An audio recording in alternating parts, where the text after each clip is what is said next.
Angular displacement आपने पढ़ा,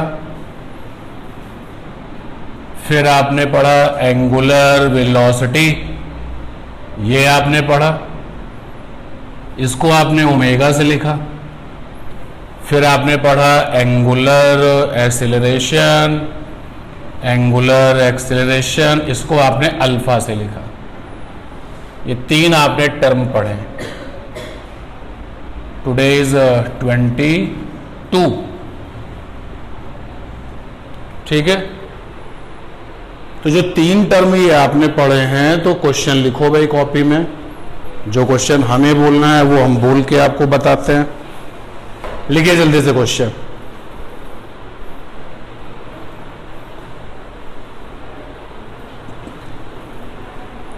We can define angular velocity.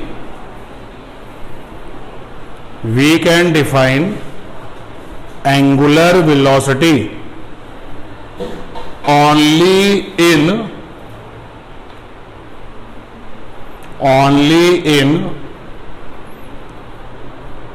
circular motion.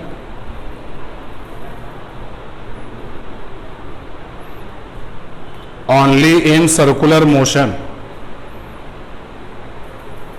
We can define angular velocity only in circular motion. ये question हो गया पहला option. First option लिखो,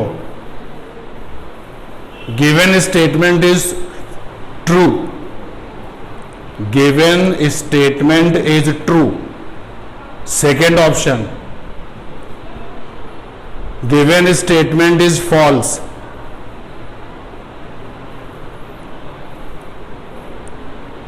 Given statement is false. FALSE, false मतलब गलत। तीसरा option, given statement may be true. Given statement may be true.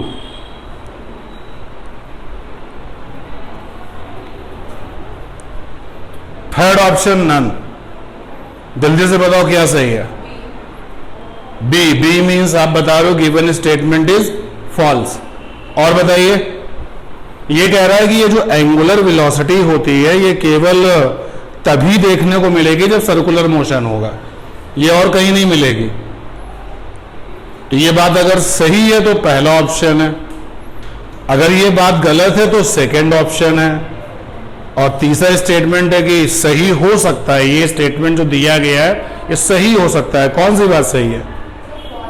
False है, यानी बी। बी क्यों? क्योंकि हमने कहा था कि ये मत सोचना कि ये तीनों लोग केवल सर्कुलर मोशन में ही होंगे, ये कहीं पर भी हो सकते हैं। बताया था ना, ये स्ट्रेट लाइन मोशन में भी आ सकते हैं, ये सर्कुलर मोशन में भी आ सकते हैं ये तीनों लोग, ये किसी भी जिगजैग टाइप के मोशन में भी आ सकते हैं। ये तो विजन पे डिपेंड करता है कि हमने चीजों को कैसे देखा। तो इस क्वेश्चन का आंसर क्या हो जाएगा? Second option. क्लियर है बात? टिक लगाइए सेकंड पर, टिक लगा दीजिए। हाँ, दूसरा क्वेश्चन लिखिए।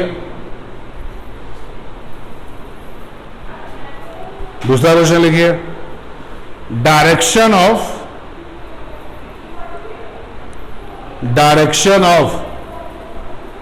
Angular velocity, direction of angular velocity is के आगे फिल इन द ब्लैंक्स लगाइए, fill in the blanks, dot dot dot. बताइए भाई आंसर क्या है? एंगुलर वेलोसिटी की डायरेक्शन क्या होगी? बोलिए आंसर। एंगुलर वेलोसिटी की डायरेक्शन क्या होगी? Along the centre. और बताइए,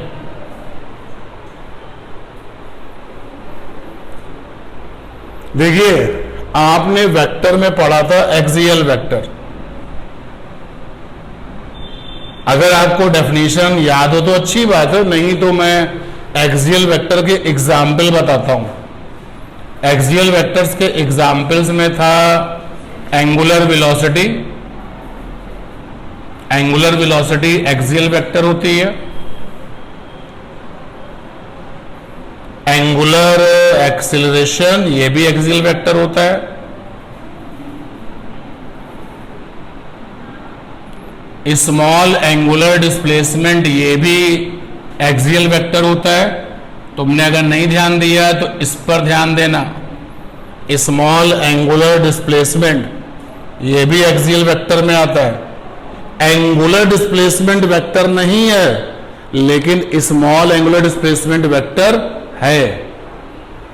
और टॉर्क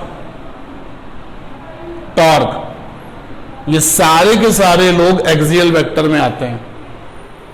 कौन कौन? एंगुलर वेलोसिटी एक्सियल वेक्टर का एग्जाम्पल है, एंगुलर एक्सेलरेशन भी एक्सियल वेक्टर का एग्जाम्पल है, और छोटा सा एंगुलर डिस्प्लेसमेंट भी एक्सियल वेक्टर का एग्जाम्पल है। और टॉर्क क्या होता है? टॉर्क जो ऐसा फोर्स जो चीजों को क्या करता है? टर्निंग इफेक्ट देता है। जैसे आपने दरवाजा खोला तो दरवाजे में टर्निंग इफेक्ट आया, सीलिंग फैन में टर्निंग इफेक्ट है। जहां कहीं पर भी टर्निंग इफेक्ट है वहां पे क्या होता है? टॉर्क होता है। ये सभी लोग एक्सियल वेक्टर है। और याद रखो इनकी डायरेक्शन हमेशा कैसी होती है? Along the axis. कैसी होती है? तो एंगुलर वेलोसिटी की डायरेक्शन भी कैसी होगी? Along the axis. Angular acceleration की डायरेक्शन कैसी होगी? Along the axis. Small angular displacement की डायरेक्शन कैसी होगी? Along the axis. टॉर्क की डायरेक्शन कैसी होगी? Along the axis. अब अगर आप ये पूछें कि ये एक्सिस क्या होता है, तो तुम्हारी बात सही थी। एक्सिस वो लाइन होती है जो किससे पास होती है? सेंटर से। अभी आप यही समझो कि सेंटर से पास होती है। बहुत बार ऐसा होगा वो सेंटर से नहीं भी पास होगी। जैसे आप सीलिंग फैन को अगर देखो तो एक रॉड होती है, उसी के चारों तरफ तो घूमता है। तो ये जो रॉड है वो क्या है? एक्सिस है। वो रॉड क्या होगी? एक्सिस। अगर आप अपने सर्कुलर मोशन को देखो तो इसी सेंटर के अबाउट ही तो ऑब्जेक्ट घूम रहा है। तो जो एक्सिस होगी वो ये लाइन होगी। ये जो मार्कर ये है वो क्या बन जाएगा? एक्सिस। तो आपसे पूछा गया है एंगुलर वेलोसिटी की डायरेक्शन क्या है, तुरंत दिमाग में लाओ कि ये किस फैमिली का मेंबर है? एक्सियल वेक्टर का मेंबर है। जितने भी लोग एक्सियल वेक्टर के मेंबर हैं उनकी डायरेक्शन कैसी होती है? Along the axis. ठीक है ना? तो आंसर लिखें यही जो बोर्ड पर है। ये जो बोर्ड पर मैं लिख रहा हूं वो आंसर लिखें, सबकी बात हो जाएगी। तो यहां पर मैंने लिखा all axial vectors having direction along the axis. Rotation जब पहुंचेंगे तो एक्सिस के बारे में और अच्छे से पता हो जाएगा। तब तक के लिए एक्सिस एक लाइन होती है जिसके अराउंड ऑब्जेक्ट्स घूमते हैं, टर्निंग इफेक्ट आता है। अच्छा, अगर मैं इसी क्वेश्चन में पूछता कि एंगुलर एक्सेलरेशन की डायरेक्शन क्या होती है तो भी आंसर यही हो जाता। ये ठीक है ना? क्लियर? ये आंसर लिख लो। जिनके नाम में एंगुलर लगा हुआ है वो सबके सब किधर होते हैं? Along the axis. ये टॉर्क जो है ना, ये टॉर्क, इसका नाम है एंगुलर फोर्स। टॉर्क का एक नाम क्या है? Angular force. लेकिन ये टॉर्क के नाम से ज्यादा फेमस है क्योंकि ये टर्निंग इफेक्ट देता है ये फोर्स, इसलिए एंगल तो वहां पर होगा ही होगा टर्निंग इफेक्ट में। मेरी बात समझ पाए क्या? अगला क्वेश्चन लिखो। आज की क्लास में हम circular motion till now revision होगा along with problems. General problems लूंगा आज। लिखो अगला क्वेश्चन। एंगुलर डिस्प्लेसमेंट इज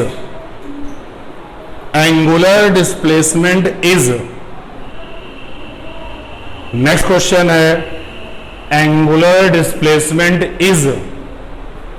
पहला ऑप्शन ए वेक्टर क्वांटिटी, दूसरा option scalar quantity,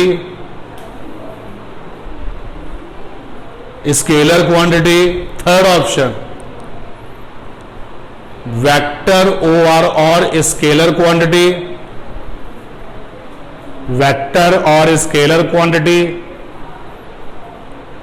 last option है नन। आंसर आ रहा है ए। क्वेश्चन क्लियर है सभी को? पूछा गया एंगुलर डिस्प्लेसमेंट क्या है। फर्स्ट ऑप्शन कहता है कि वो एक वेक्टर क्वांटिटी है। सेकेंड ऑप्शन कहता है कि वो एक स्केलर क्वांटिटी है। थर्ड ऑप्शन कहता है कि वेक्टर है अथवा स्केलर है। यही तो बोला गया, बोलो। और लास्ट ऑप्शन नन कर दिया गया। और आप लोगों के लिए कौन सा ऑप्शन है? फर्स्ट। गलत हो गया, गलत हो गया। अभी मैंने क्या बताया? Small angular displacement. अगर एंगुलर डिस्प्लेसमेंट छोटा है, छोटा सा अगर एंगुलर डिस्प्लेसमेंट है तो ये वेक्टर है। लेकिन लार्ज एंगुलर डिस्प्लेसमेंट, अगर एंगुलर डिस्प्लेसमेंट छोटा नहीं है, बड़ा है, तो ये क्या है? Is a scalar. तो कौन सा ऑप्शन होगा जल्दी बताओ? सी होगा, वेक्टर और स्केलर। आंसर टिक लगाइए सी को और ये कमेंट्स कर दीजिए, ये लॉजिक दे दीजिए। सर अगर क्वेश्चन मेंशन होता कि स्मॉल है कि लार्ज, तो फिर एक होता वेक्टर और स्केलर। फिर से रिपीट करो, क्या कह रहे हो? अगर क्वेश्चन मेंशन होता स्पेसिफिक कि एंगुलर डिस्प्लेसमेंट लार्ज है स्मॉल, उसमें से तो हाँ, अगर क्वेश्चन में ये लिखा होता कि छोटा एंगुलर डिस्प्लेसमेंट क्या होता है, तो फिर वो वेक्टर है।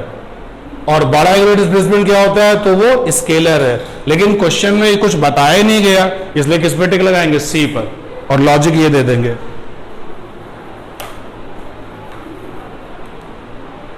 और भी मैंने एक बात आपको बताई थी वेक्टर में, एक्सियल वेक्टर्स में जो लोग आते हैं ना, जिन लोगों को रखा गया है, उनका एक नाम और भी है। वो कौन से वेक्टर होते हैं? Pseudo vectors.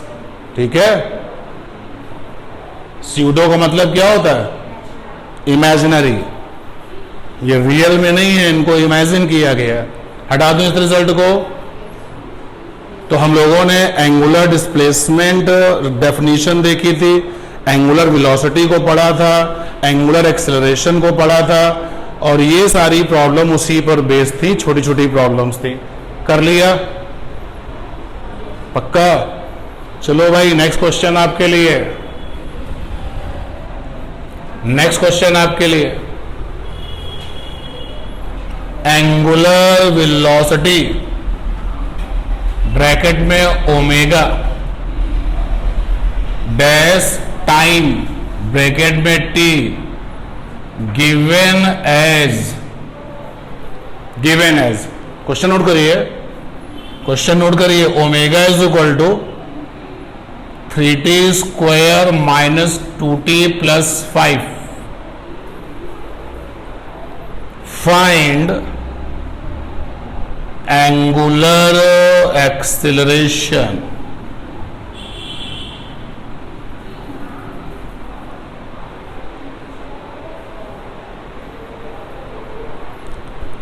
एंगुलर एक्सेलरेशन चाहिए।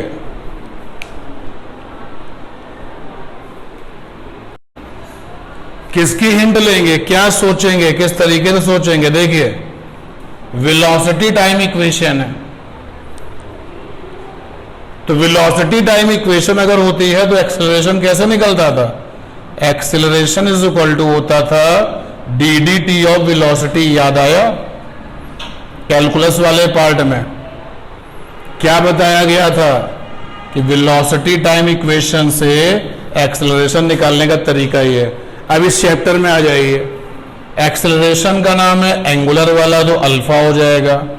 डी डी टी और वेलोसिटी में कौन सी? एंगुलर वेलोसिटी हो जाएगी।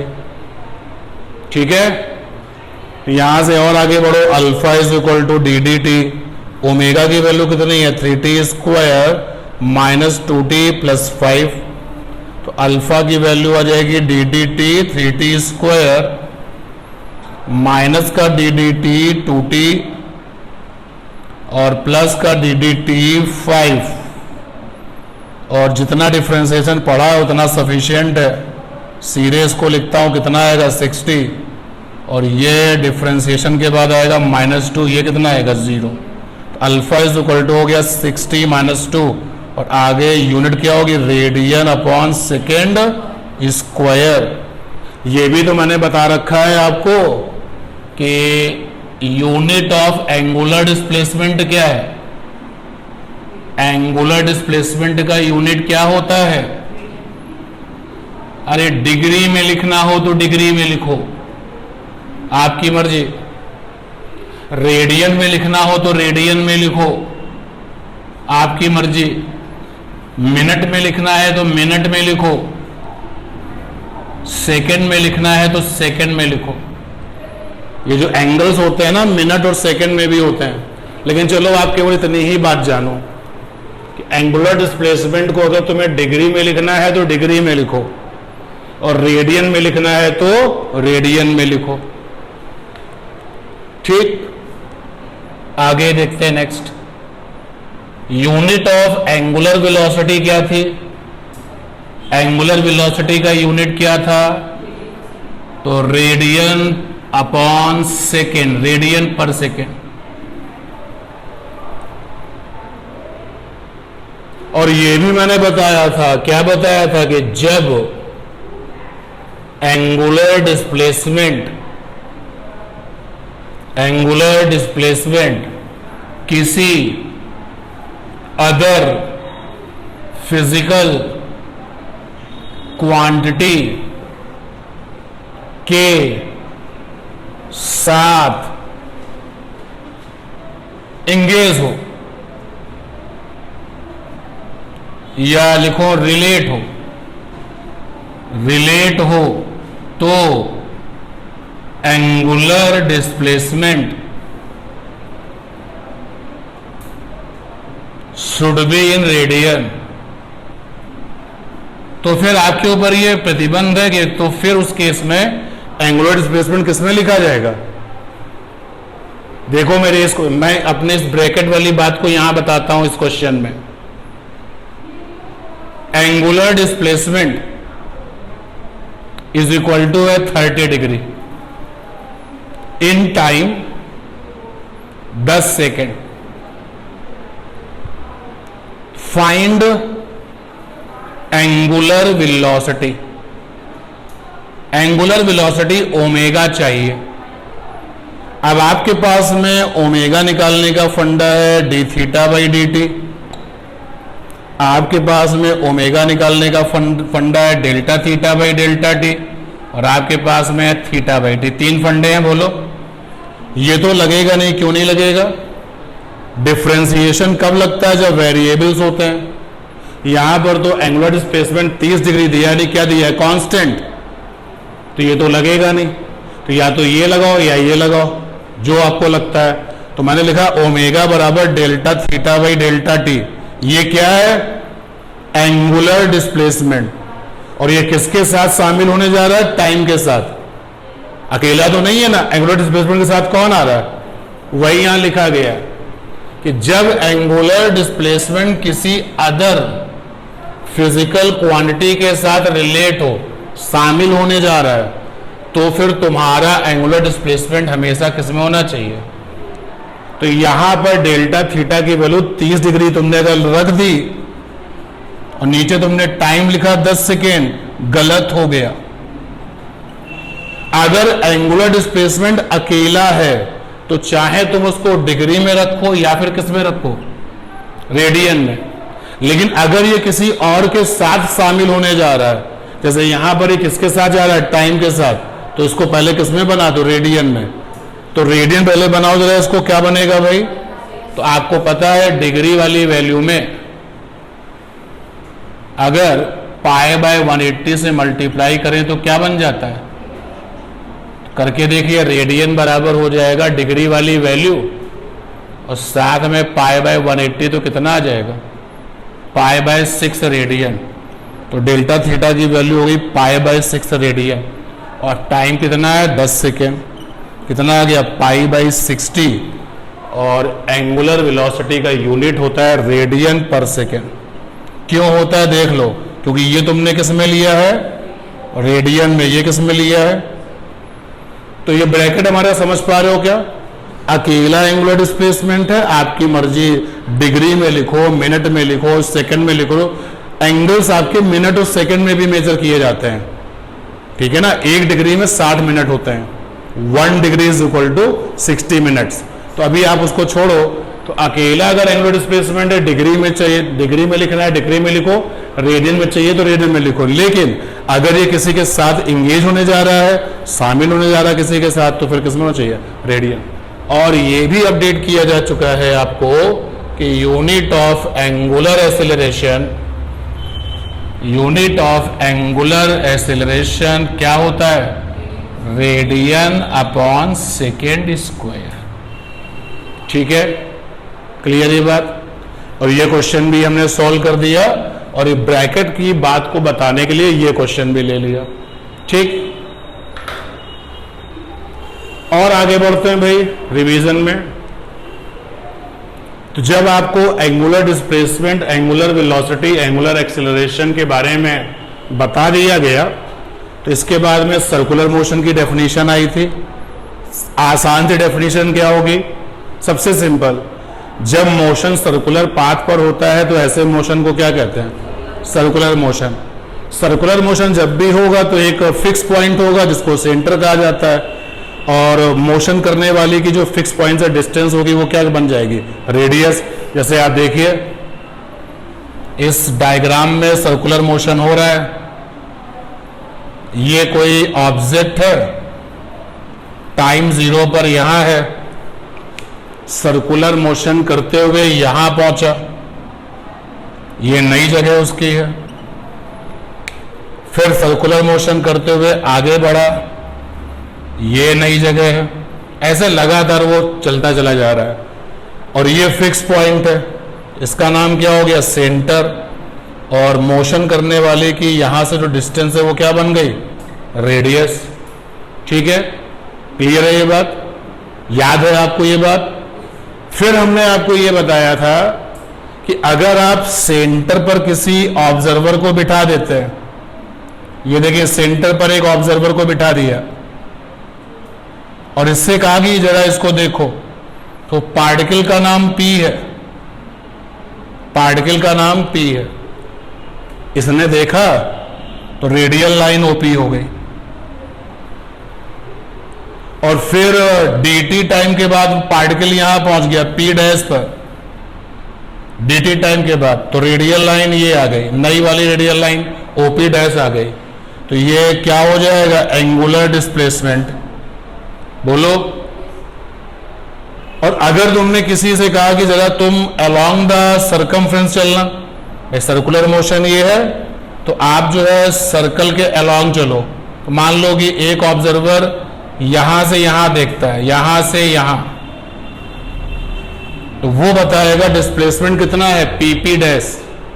एक बता रहा है d थीटा है, दूसरा क्या बता रहा है, PP डैश। दोनों में डिफरेंस समझ पा रहे हो, एक आपको बता रहा है एंगुलर डिस्प्लेसमेंट, दूसरा आपको क्या बता रहा है, टेंजेंशियल। ये बात पहले क्लियर कर लो कि अगर आप सर्कल के अलोंग चलोगे, सर्कल के अलोंग छोटे छोटे रास्ते, वैसे तो सर्कल के अलोंग क्या कहलाता है, सरकमफ्रेंस। हिंदी में परिधि कहते हैं उसको, कि हम सर्कल के अलोंग चलेंगे तो that is called the circumference. Perimeter भी कहते हैं, परिमाप भी कहते हैं। लेकिन अगर सर्कल के अलोंग छोटे छोटे रास्ते हैं, छोटे छोटे रास्ते, छोटे छोटे, तो वो क्या होते हैं, टेंजेंट। तब उनको हम सरकमफ्रेंस कहना चाहो कह लो, लेकिन वो एक्चुअली क्या हो जाता है, टेंजेंट। तो आपको बताया गया, क्या बताया गया, मैं रिवाइज करता हूं। आपको बताया गया था कि with respect to observer at centre of path in circular motion, circular motion में अगर किसी ऑब्जर्वर को सेंटर पर बिठा दोगे, देखो इस ऑब्जर्वर को, तो आपको सबसे पहले वो इंफॉर्मेशन देगा, किसकी, एंगुलर डिस्प्लेसमेंट की इंफॉर्मेशन देगा। वो ऑब्जर्वर आपको सबसे पहले क्या बताएगा, एंगुलर डिस्प्लेसमेंट बताएगा। और नो डाउट इस डिस्प्लेसमेंट में टाइम तो लगा ही होगा, बोलो। तो फिर इस डिस्प्लेसमेंट में टाइम से डिवाइड कर देगा, तो अगला वो आपको क्या बताएगा, angular velocity omega is equal to D theta by D T, और फिर वेलोसिटी की हेल्प से वो क्या बताएगा, एंगुलर एक्सेलरेशन, फिर वो बताएगा एंगुलर एक्सेलरेशन, अल्फा बताएगा। ये कौन बताएगा, ये वो बताएगा जो कि सेंटर पर बैठा हुआ है। जो ऑब्जर्वर कहां बैठा हुआ है, सेंटर पर, याद है, बोलो। अच्छा, लेकिन जो ऑब्जर्वर पार्टिकल के साथ ही अपने आप को चला रहा है, पार्टिकल के साथ ही अपने आप को जो है अपडेट कर रहा है, पार्टिकल पहले P पर था, ऑब्जर्वर भी पहले P पर था, फिर पार्टिकल P से P डैश पर गया, ऑब्जर्वर भी गया, तो ऑब्जर्वर ने देखा कितना डिस्प्लेसमेंट आया, P डैश। तो यहां पर हमने आपको बताया था, क्या बताया था, with respect to observer along tangent, tangent को आप सरकमफ्रेंस अगर कहते हैं तो कंडीशंस पर ध्यान देना, कंडीशंस पे गौर करना। वैसे तो सर्कल का along क्या होता है, सरकमफ्रेंस क्या होता है, पैरामीटर, पेरीमीटर, लेकिन छोटे छोटे जो कट होते हैं ना, छोटे छोटे कट वो क्या बनेंगे, टेंजेंट। तो इसलिए मैंने आपको बताया था कि अलोंग द टेंजेंट, याद है ना। तो अगर आप किसी ऑब्जर्वर को टेंजेंट के अलोंग ही कहते हो कि अपने आप को नोटिस कराते रहना, जो भी बताना अलोंग द टेंजेंट बताना, तो with respect to observer along tangent, tangent को हमने लीनियर भी तो बोला था, बोलो। तो देखो ये वाला ऑब्जर्वर बताएगा PP डैश, तो ये PP डैश क्या बनेगा, टेंजेंशियल डिस्प्लेसमेंट। टेंजेंशियल को और क्या कहते हैं, लीनियर डिस्प्लेसमेंट। और फिलहाल इस पिक्चर में वो DS है, यहां लिख भी देता हूं DS। अच्छा, ये जो लीनियर वाला डिस्प्लेसमेंट है उसमें टाइम से डिवाइड करोगे तो क्या मिलेगा, टेंजेंशियल वेलोसिटी। टेंजेंशियल वेलोसिटी को क्या कहते हैं, और लीनियर वेलोसिटी, और हमने उसको V से लिखा था, क्या लिखा था, DS बाई dt। तो ध्यान दो, ये जो लीनियर वेलोसिटी है ना, ये इसकी वैल्यू है, ये DS अपॉन dt, ये V है। V क्या है, हम कहे तो लीनियर वेलोसिटी रह रहा है, इसको क्या कह रहे हैं, लीनियर वेलोसिटी, लेकिन एक्चुअली ये क्या है, लीनियर वेलोसिटी की वैल्यू। और वेलोसिटी की वैल्यू को हम और आप क्या कहते हैं, speed. And that is why अगर हम यहां पर वेलोसिटी कट करके स्पीड लिख दें तो ये सबसे बेस्ट है। वेलोसिटी लिखा है तो लिखा लेने दीजिए, कोई प्रॉब्लम नहीं है, लेकिन ये समझना पड़ेगा, ये बताना पड़ेगा, क्योंकि आप यहां पे लीनियर डिस्प्लेसमेंट की क्या ले रहे हैं, वैल्यू, तो आपके पास में क्या बन गया, स्पीड। तो अगर आप लीनियर वेलोसिटी कहते हैं, लीनियर वेलोसिटी के साथ साथ अगर आप टेंजेंशियल वेलोसिटी कहते हैं, तो आपको ये याद रखना है कि ये क्या है, ये क्या है, मैग्नीट्यूड है उसका, and that is why it is called speed. अच्छा, अगर तुमने कहा नहीं सर हमारा तो वेलोसिटी लिखने का ही मन है, तो अगर वेलोसिटी लिखने का मन है तो देखो भाई, अगर आपको टेंजेंशियल वेलोसिटी लिखनी है या फिर लीनियर वेलोसिटी लिखनी है तो क्या करना पड़ेगा, वेक्टर लगाना पड़ेगा। DS पे भी वेक्टर लगाओगे, और समझ गए बात, बोलो। और अगर तुमने वेक्टर नहीं लगाया तो लोग इसको लीनियर वेलोसिटी कहते हैं, तुम भी कहो, लोग इसको टेंजेंशियल वेलोसिटी पढ़ते हैं, तुम भी पढ़ो, लेकिन तुम ये भी जानो कि एक्चुअली ये वेलोसिटी की क्या है, वैल्यू, और वेलोसिटी की वैल्यू को क्या कहते हैं, मैग्नीट्यूड। ओके, सॉरी क्या कहते हैं, speed.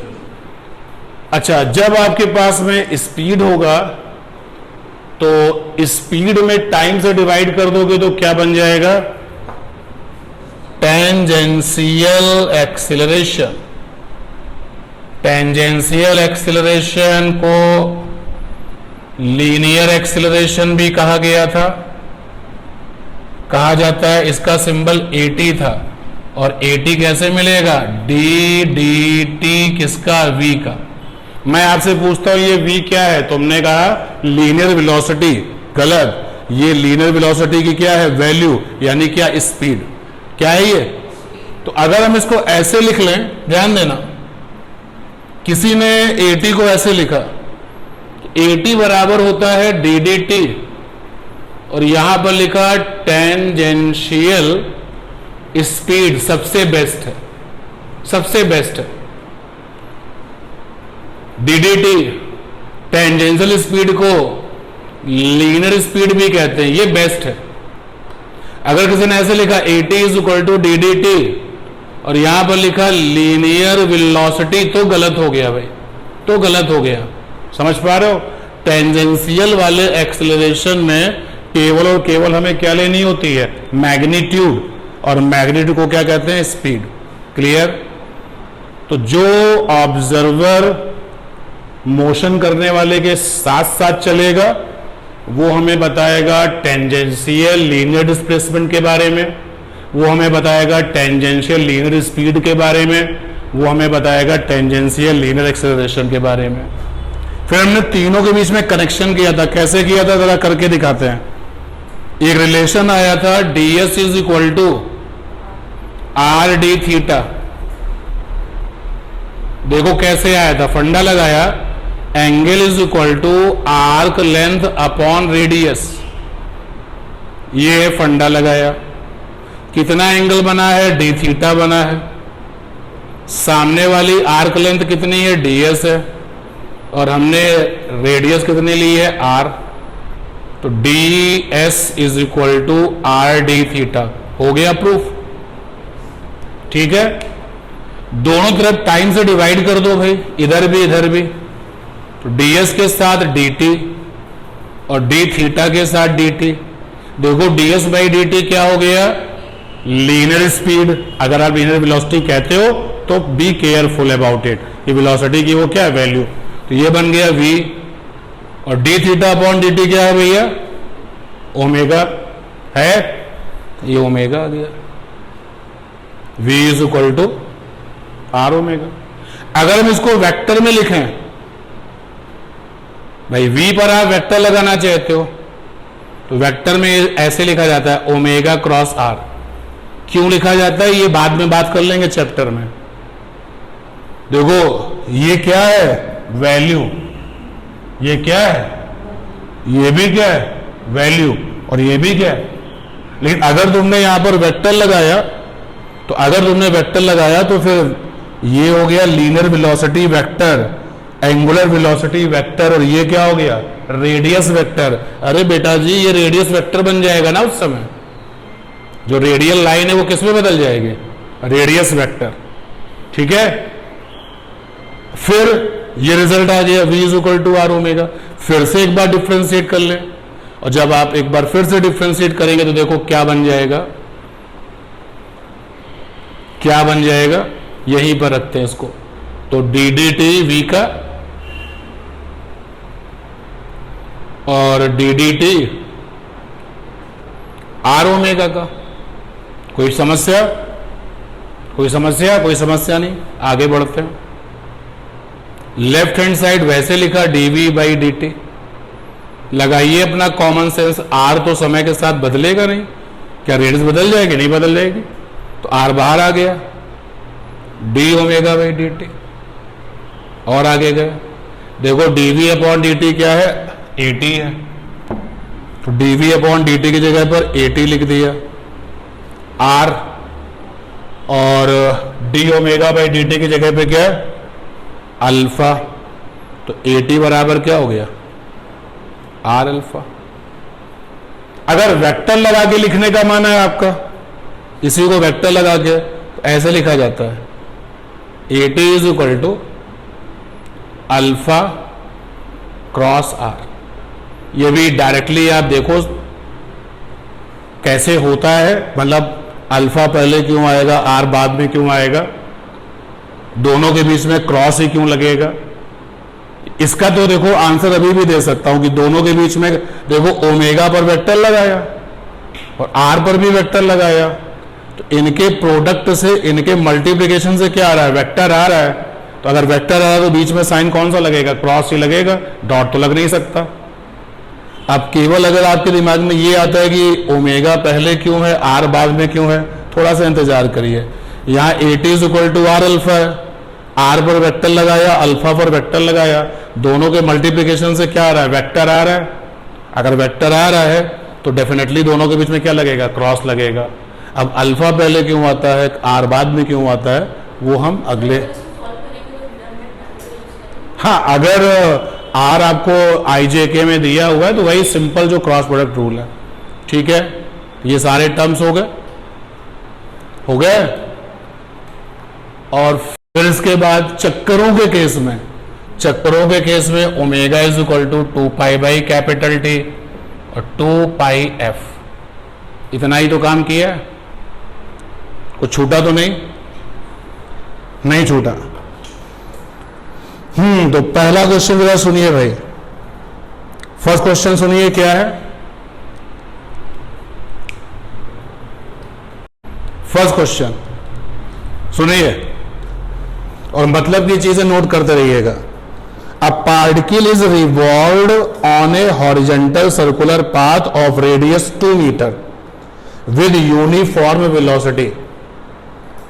If the particle completes 7 revolutions in 2 seconds, then find the angular speed, linear speed।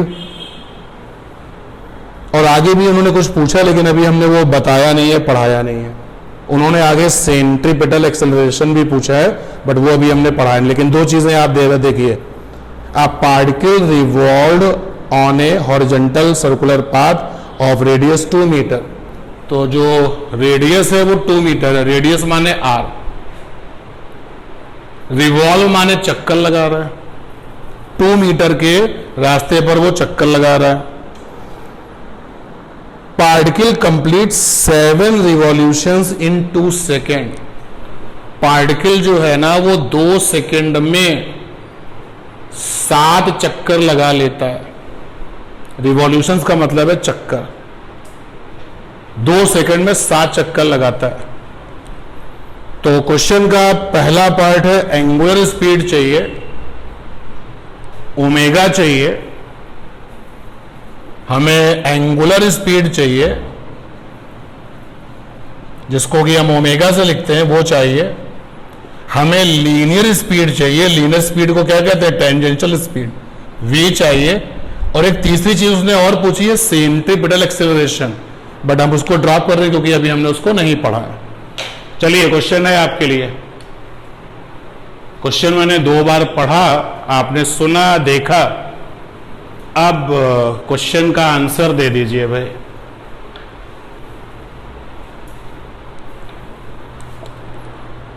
A particle is revolved in a horizontal circle of radius 2 meter with a uniform velocity. If the particle completes 7 revolutions in 2 seconds, then find the angular speed, linear speed. First वाले का 44 radian पर second और second वाले का, first वाले का 44 सभी का आ रहा है क्या?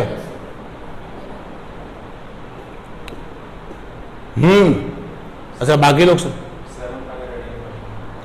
7 पाई का मतलब क्या हो गया? 44/7। 7 पाई का मतलब यही हो गया ना, 44/7। चलो भाई और आंसर, और किसी ने कोई आंसर नहीं किया? चक्करों की बात हो रही कि नहीं हो रही, पहले बताओ। चक्करों की बात हो रही है? चक्करों की बात में ओमेगा कैसे निकलता है? 2 पाई बाई कैपिटल टी। ये 2n पाई कहां से आ गया? जो टर्म्स हम जानते हैं उसकी बात करिए। एक ऐसे निकलता है, दूसरा कैसे निकलता है? ओमेगा इज इक्वल टू क्या? 2 पाई एफ। ये कैपिटल टी क्या होता है? एक चक्कर का समय। एफ क्या होता है? 1 सेकंड के चक्कर। यहां जरा देखिए इस लाइन को, ये जो लाइन लिखी है ये लिखा है 2 सेकंड में 7 चक्कर। तो यहां पे लिखा 7 चक्कर इन 2 सेकेंड। तो एक चक्कर कितनी देर में लगाएगा भाई?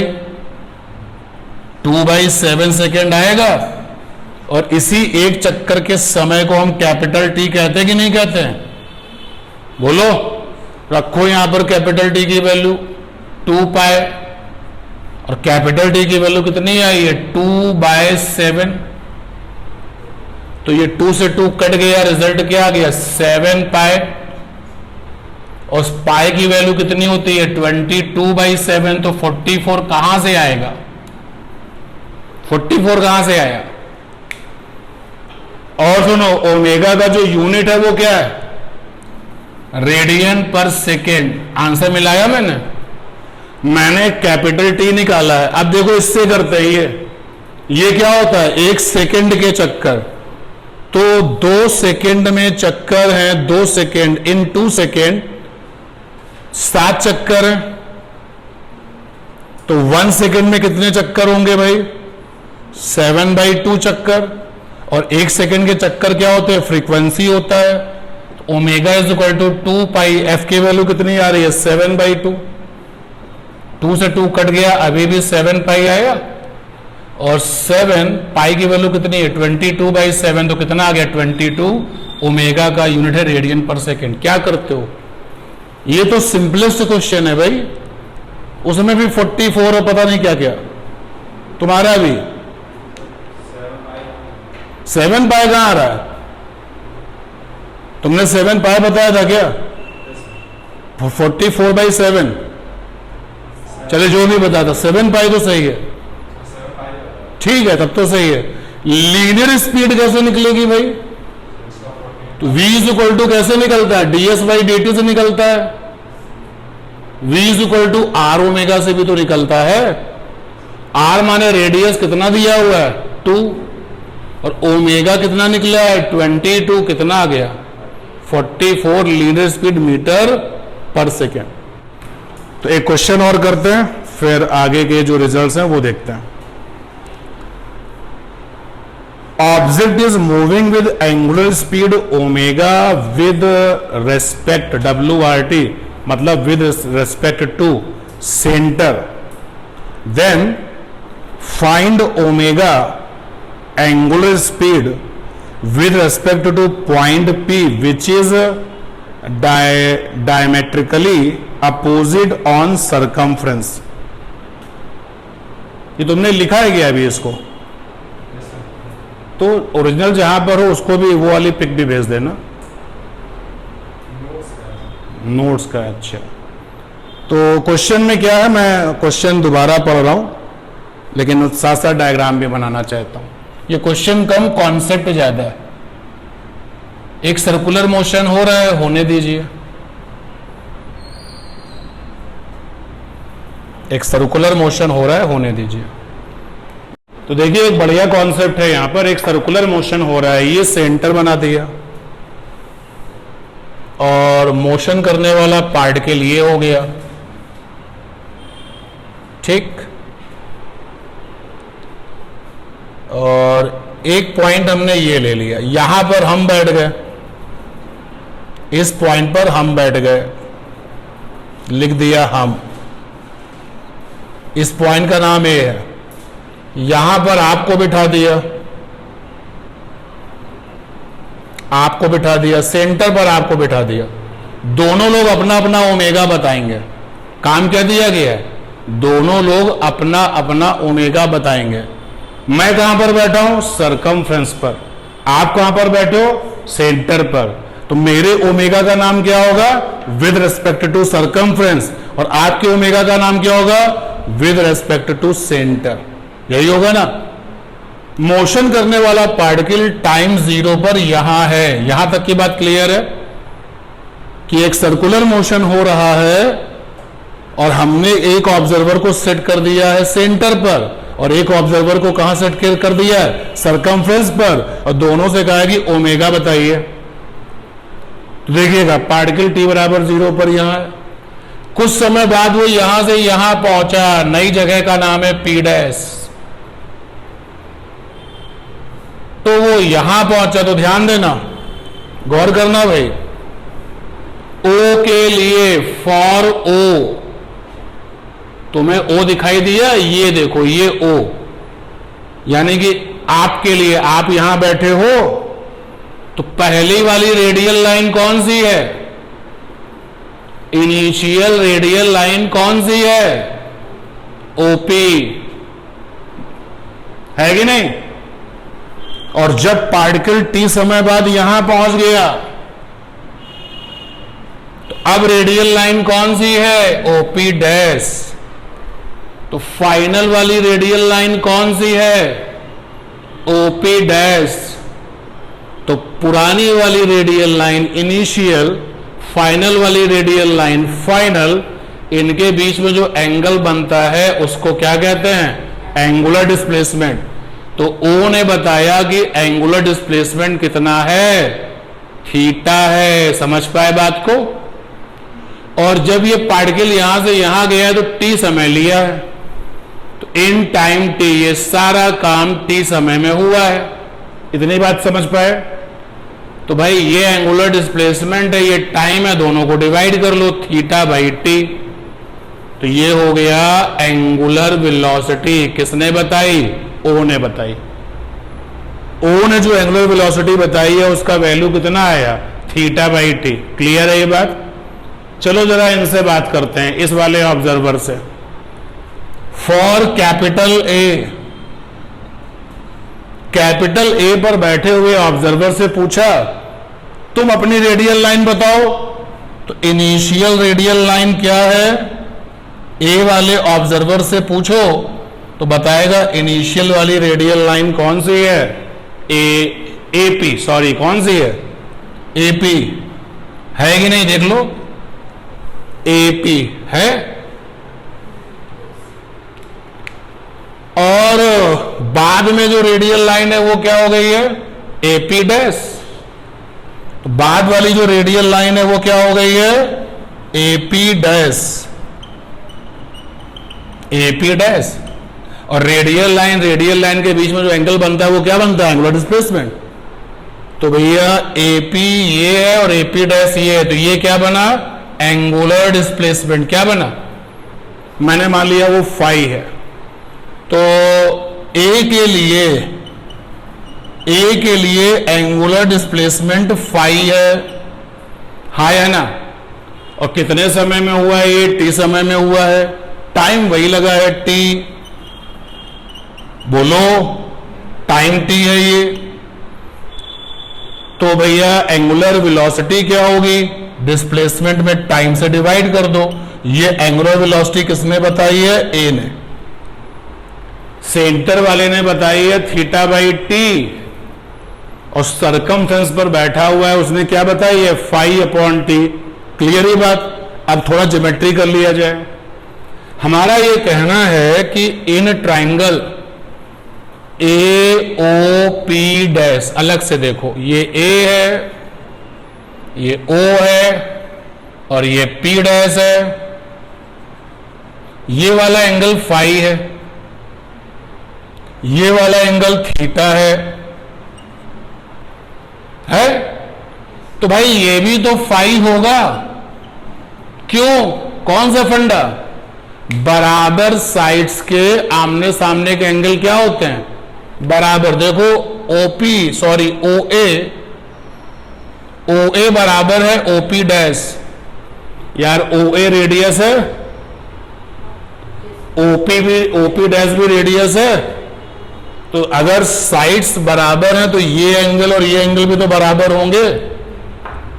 तो अगर मैंने इसको फाई माना है तो ये भी तो फाई हो जाएगा, हो जाएगा। इतनी बात क्लियर हो गई? अब देखिए बाहर वाला एंगल जो थीटा है वो अंदर वाले एंगल के समेशन के क्या होगा? बराबर। तो यहां से थीटा इज इक्वल टू क्या हो गया? 2 फाई हो गया। तो फाई इज इक्वल टू कितना हो गया? Theta by 2। यहां से यहां तक कोई फिजिक्स थोड़ी ना है भाई, ये तो बहुत ही लोअर क्लास मैथमेटिक्स है। नहीं क्लियर हो तो बताओ, मैं दोबारा से एक्सप्लेन कर दूं, रिपीट करने की जरूरत तो नहीं है। ये मैंने फाई माना था, ये माना था, फिर लॉजिकली क्योंकि OA और OP डैश इक्वल है, क्यों इक्वल है? क्योंकि दोनों रेडियस हैं, इसलिए अगर ये एंगल फाई है तो ये भी फाई होगा। लॉजिकली समझे? कौन सा फंडा लगा? बराबर साइड्स के साथ का जो एंगल बनता है वो कैसा होता है? बराबर होता है, चाहे आप उसको बेस एंगल कह लो या जो भी नाम आप देते हो उसको। अब जब ये फाई प्रूफ हो गया और ये फाई है तो ये तो बाहर है, ट्राइंगल के बाहर एंगल ये थीटा बन रहा है ना। क्या रूल होता है? बाहर वाला angle is equal to summation of interior angles. तो भैया बाहर वाला angle theta is equal to अंदर वाला फाई और फाई, तो phi is equal to theta by 2 आ गया। तो रखो यहां पर फाई की जगह पर क्या? थीटा बाई 2, नीचे टी है, ठीक है। तो देखो ओमेगा ए बराबर कितना हो गया? 1/2 थीटा बाई टी हो गया। और ये थीटा बाई 2 किसके इक्वल है? ओमेगा ओ के इक्वल है ना। थीटा बाई 2 किसके इक्वल है? ओमेगा नॉट के इक्वल है। अरे है या नहीं है? है। तो यहां से क्या पता चल गया? यहां से पता चल गया omega naught is equal to 2 omega A. क्या मैसेज आया? अगर ए वाला ऑब्जर्वर कहता है कि एंगुलर वेलोसिटी 10 है तो सेंटर वाला क्या बताएगा? 20, क्योंकि ये रिजल्ट हमें क्या बता रहा है? ये क्या है? ये एंगुलर वेलोसिटी है विद रिस्पेक्ट टू सरकमफ्रेंस। ए को तुमने कहां बिठाया है? सरकमफ्रेंस पर बिठाया है। तो ओमेगा ए का नाम क्या होगा? Angular velocity with respect to circumference.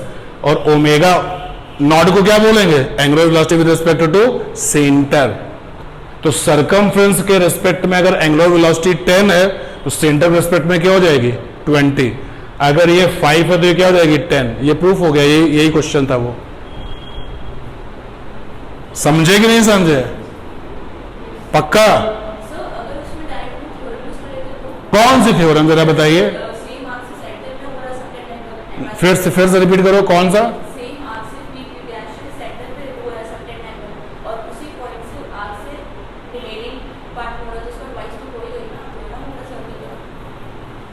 नहीं, आप उस थ्योरम का स्टेटमेंट बताओ तो मैं थोड़ी हेल्प करूं। अभी जो तुमने बात बोली है, इस क्वेश्चन ने हमें क्या सिखाया है? सर्कुलर मोशन में सरकमफ्रेंस के रिस्पेक्ट में जो एंगुलर वेलोसिटी होती है, सेंटर के रिस्पेक्ट में एंगुलर वेलोसिटी जस्ट उसकी डबल होती है। सरकमफ्रेंस पर बैठा हुआ कोई ऑब्जर्वर ये कहे कि एंगुलर वेलोसिटी 5 है तो सेंटर पर बैठा हुआ क्या बताएगा? 10 है।